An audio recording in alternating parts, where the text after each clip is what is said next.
महाभारत की कहानियों में ना ज्यादातर का अंत तो कुरुक्षेत्र की उस जमीन पर ही हो गया था। पर एक किरदार ऐसा है जिसकी कहानी आज भी चल रही है। एक ऐसा योद्धा जिसे मौत नहीं बल्कि कभी न मरने का श्राप मिला। तो चलिए आज उसी श्राप की कहानी को जरा और करीब से जानते हैं। ना जाने कितनी पीढ़ियों से एक कहानी सुनाई जा रही है, एक ऐसे आदमी की जो पहाड़ों में पुराने खंडरों के बीच आज भी भटक रहा है। कहते हैं उसकी आंखों में बदले की आग आज तक नहीं बुझी और उसके माथे से बहने वाला खून वो कभी नहीं सूखता। वो खामोश रहता है, अपनी कभी न खत्म होने वाली पीड़ा को हजारों सालों से अकेले ढो रहा है। और यही सवाल हमें महाभारत के सबसे उलझे हुए और दुखद किरदारों में से एक के पास ले जाता है। ये कहानी है अश्वत्थामा की, एक ऐसा नाम जिसके भाग्य में अमरता तो लिखी थी पर मुक्ति नहीं।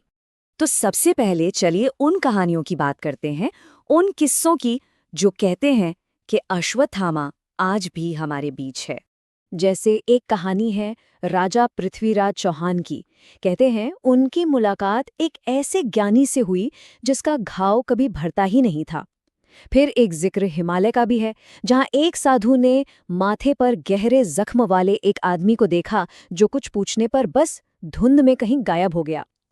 ये सिर्फ कहानियां नहीं हैं, ये उस रहस्य को और भी गहरा बनाती हैं।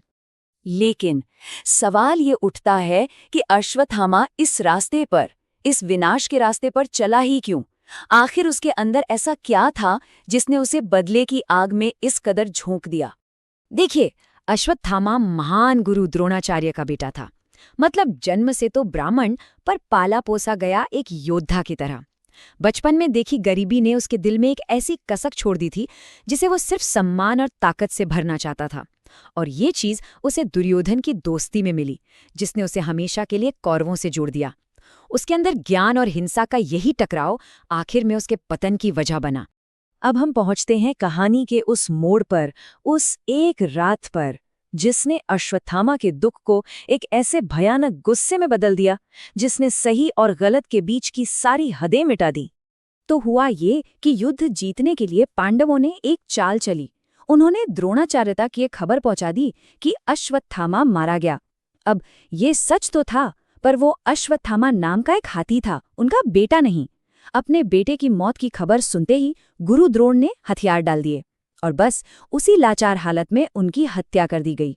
पिता की इस तरह धोखे से हुई मौत ने अश्वत्थामा के अंदर की हर अच्छी चीज को जैसे जलाकर राख कर दिया। उसका दुख एक ऐसी आग बन गया जिसमें धर्म, मर्यादा, इंसानियत सब कुछ जल गया। और उसने कसम खाई कि वो पांडव वंश को जड़ से मिटा देगा। और फिर उस काली रात में अश्वत्थामा ने वो किया जो किसी ने सोचा भी नहीं था। युद्ध के सारे नियम तोड़ दिए।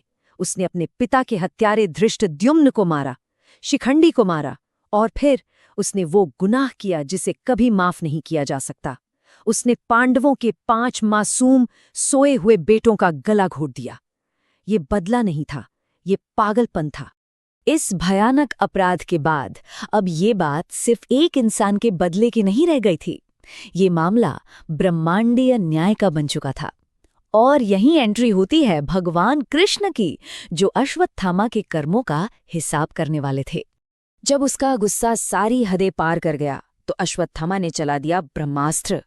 सोचिए, एक ऐसा हथियार जिसकी ताकत से देवता भी कांपते थे, जो पूरे ब्रह्मांड का संतुलन बिगाड़ सकता था।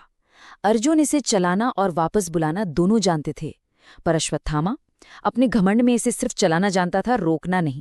और जब उससे ब्रह्मास्त्र वापस लेने के लिए कहा गया तो उसने पांडव वंश को खत्म करने के लिए उस हथियार का मुंह अभिमन्यु की पत्नी उत्तरा के गर्भ की तरफ मोड़ दिया।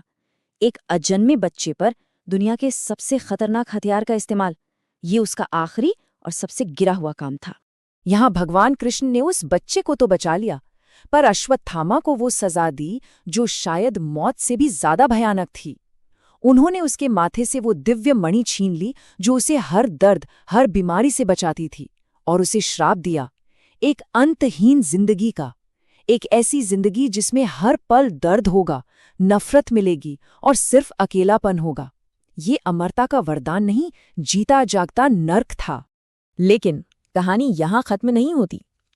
इस श्राप का, इस अंधहीन पीड़ा का भी एक मकसद है, एक मंजिल है जो भविष्य की एक बहुत बड़ी भविष्यवाणी से जुड़ी हुई है। हमारे शास्त्र बताते हैं कि अश्वत्थामा का ये जो लंबा दर्दनाक इंतजार है ना, ये सिर्फ सजा नहीं है, ये एक तरह की तपस्या है। वो कलयुग के अंत में आने वाले भगवान विष्णु के आखिरी अवतार कल्कि का इंतजार कर रहा है।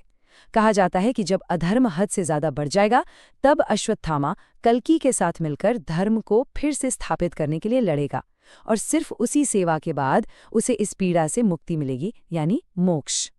और यहीं कहानी हमें एक बहुत गहरे सवाल के साथ छोड़ जाती है। बदले और पछतावे की ये कहानी सोचने पर मजबूर करती है कि क्या कोई गुनाह इतना बड़ा हो सकता है कि उसकी सजा हजारों साल तक चले?